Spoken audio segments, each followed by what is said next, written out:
Hello सुप्रभात। Topic चल रहा था हमारा डायरेक्ट इनडायरेक्ट। इसमें हम सारे जो हमारे इसके पॉइंट्स थे वो देख चुके थे। अब हमारा एक आखिरी पॉइंट बचता है, वो है हेल्पिंग वर्ब से स्टार्ट होने वाले। हेल्पिंग वर्ब से स्टार्ट होने वाले जो डायरेक्ट इनडायरेक्ट है उनका इनडायरेक्ट हम कैसे बनाएंगे वो देखते हैं। यहाँ हमारे सामने दो क्लोज में सेंटेंस दिखता है। यहाँ वाला क्लोज आर एस कहलाता है, यहाँ वाला क्लोज आर वी कहलाता है। यहाँ हमें सेड दिखे या दूसरी कोई सेकंड फॉर्म दिखे, हमें सेड दिखता है अगर इसके बाद ऑब्जेक्ट हो या ना हो। ध्यान से सुनना, सेड के बाद ऑब्जेक्ट हो या ना हो इसे हम आस्क्ड में बदलते हैं। यदि मान लीजिए कोई सेकंड वर्ब दूसरी दे रखी है, जैसे मान लीजिए यहाँ रिक्वेस्टेड लिखा हुआ है तो हमें रिक्वेस्टेड ही लिखना है। सेड दे रखा होगा तो हमें आस्क्ड में चेंज करना है, चाहे ऑब्जेक्ट हो या ना हो। दूसरी सेकंड वर्ब दे रखी है तो हमें वो की वही वर्ब लिखनी है। यहाँ कनेक्टिव हेल्पिंग वर्ब होने पर हम इफ़ का प्रयोग करते हैं। यहाँ हेल्पिंग वर्ब होगी आर एस में तो हम कनेक्टिव इफ़ का प्रयोग करेंगे। हेल्पिंग वर्ब के बाद सब्जेक्ट होगा और यहाँ लास्ट में हमें क्वेश्चन मार्क नज़र आता है। इफ़ के बाद हम सब्जेक्ट लिखते हैं और यहाँ हेल्पिंग वर्ब बदली हुई लिखेंगे। यानी कि यहाँ सेड है, अंदर हेल्पिंग वर्ब है तो हेल्पिंग वर्ब हमें क्या करनी है, बदलनी है। तो यहाँ हेल्पिंग वर्ब बदली हुई लिखी जाएगी और लास्ट में से हम क्वेश्चन मार्क को हटा देते हैं। तो इसका रूल ये बनता है हमारे सामने कि सेड के स्थान पर चाहे ऑब्जेक्ट हो या ना हो हमें आस्क्ड लिखना है। दूसरी कोई सेकंड वर्ब दे रखी है तो हम वही वर्ब रहने देते हैं। कनेक्टिव इफ़ का प्रयोग हम करेंगे। हेल्पिंग वर्ब आर एस में जो होगी डायरेक्ट वाले सेंटेंस में हमें इनडायरेक्ट मुँह से 100% बदलना है। अंत में जो क्वेश्चन मार्क होता है उस क्वेश्चन मार्क को हमें हटा देना है और शेष नियम इसके यथावत रहेंगे। यथावत से हमारा अभिप्राय है यानी कि पर्सन बदलना है तो बदलना है, समय दूरी संबंधी परिवर्तन होना है तो होना है। जैसे एग्जाम्पल देखें,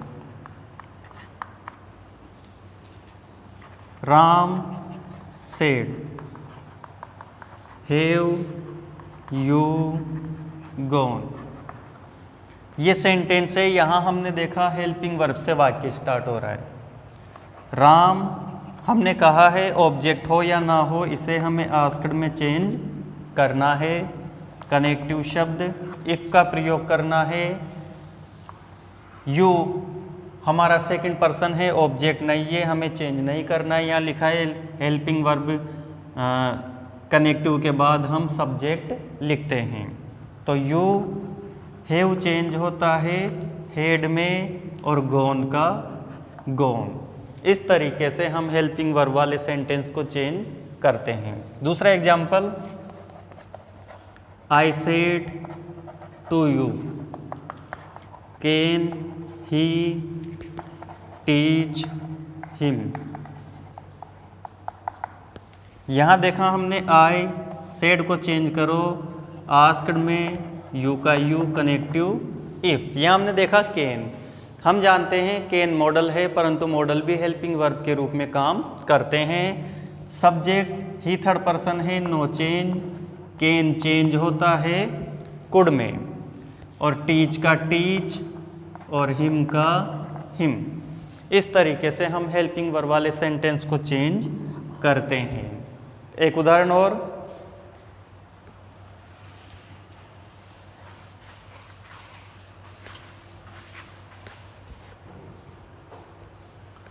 कमल said is he playing football today. यहाँ कमल के बाद सेड के बाद ऑब्जेक्ट नहीं है तो हमें फिर भी आस्क्ड में चेंज करना है। कनेक्टिव इफ लगाना है।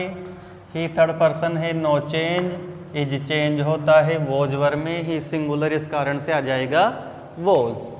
प्लेइंग है तो प्लेइंग, फुटबॉल है तो फुटबॉल, और टुडे को हम चेंज करते हैं दैट डे में, हमारी सेकंड इंडेक्स के अनुसार, समय और दूरी संबंधी नियम के अनुसार। तो इस तरह से हम हेल्पिंग वर्ब वाले सेंटेंस को चेंज करते हैं जो आरएस में हेल्पिंग वर्ब से स्टार्ट होते हैं।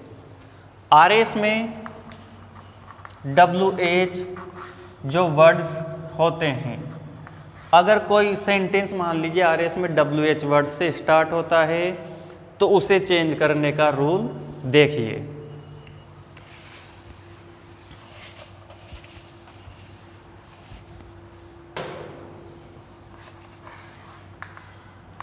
यहाँ मान लीजिए कोई सेंटेंस WH वर्ड से स्टार्ट है। WH वर्ड से हमारा मतलब है वाट, वेयर, वेन, विच, हुम, हाउ, वेयर, इस तरह के जो शब्द आते हैं वो हमारे WH वर्ड कहलाते हैं। तो यहाँ कनेक्टिव हम वही WH वर्ड लगाते हैं जो यहाँ दे रखा होता है। इस सेड को हमें आस्क्ड में चेंज करना है, इसके बाद सब्जेक्ट लिखना है और उसके बाद बदली हुई हेल्पिंग वर्ब लिखनी है। रूल सारे वही होंगे, यहाँ हेल्पिंग वर्ब दिखेगी और उसके बाद सब्जेक्ट दिखेगा। केवल चेंज इतना सा है कि कनेक्टिव WH वर्ड का WH वर्ड ही रहता है। एग्जाम्पल देखें, जैसे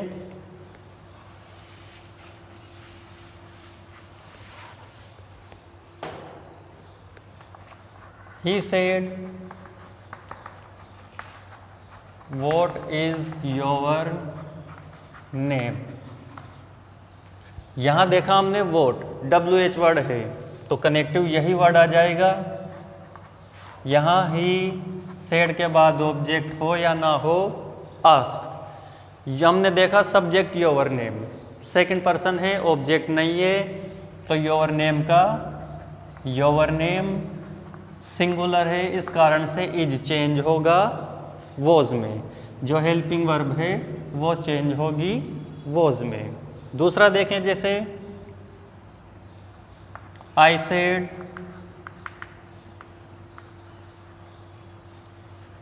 when did you get up. Second sentence ये है।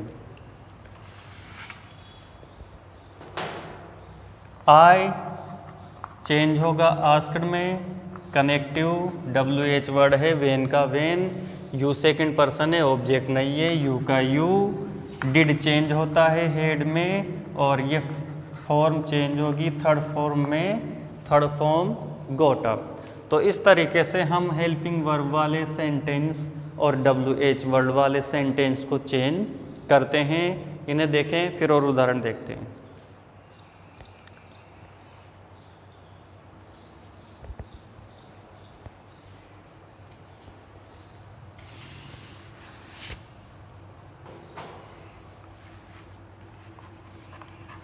He said to me, how are you? यहाँ देखा हमने ही said के बाद ऑब्जेक्ट नहीं है, asked। इधर आ जाएगा